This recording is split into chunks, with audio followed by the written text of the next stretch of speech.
আসসালামু আলাইকুম। দোয়া বা প্রার্থনা দুনিয়া ও আখিরাতে সমস্যার সমাধানের অন্যতম মাধ্যম। তবে দোয়া হতে হবে সঠিক পন্থায়।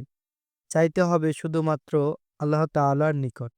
তাই মানুষের সমস্যার সমাধানে বেশি দোয়া করলে আল্লাহ খুশি হন।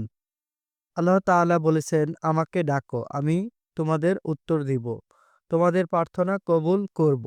এই আয়াতে আয়াতের আলোকে মানুষের সব ধরনের প্রয়োজনে আল্লাহ তাআলার কাছে প্রার্থনা করা একান্ত কর্তব্য। কিন্তু ক্ষেত্রে বিশেষ এমন কিছু লোক রয়েছে যারা দোয়া করলে সে দোয়া বিদ্যুৎ বেগে আল্লাহর দরবারে পৌঁছে যায়।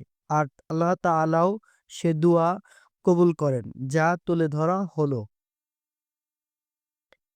পিতামাতার দোয়া সন্তানের জন্য। সন্তানের দোয়া পিতামাতার জন্য।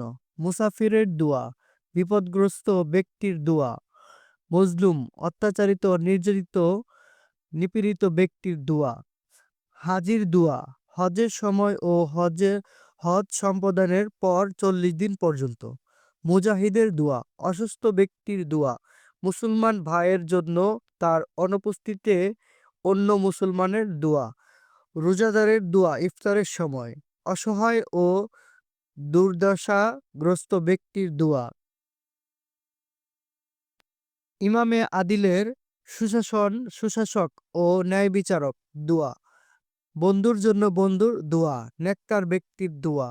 সর্বোপরি বান্দার সকল দোয়া আল্লাহ কবুল করবেন যদি বান্দা শিরক মুক্ত থেকে একনিষ্ঠ মনে কাকুতি মিনতি সহিত আল্লাহর দরবারে দোয়া করে।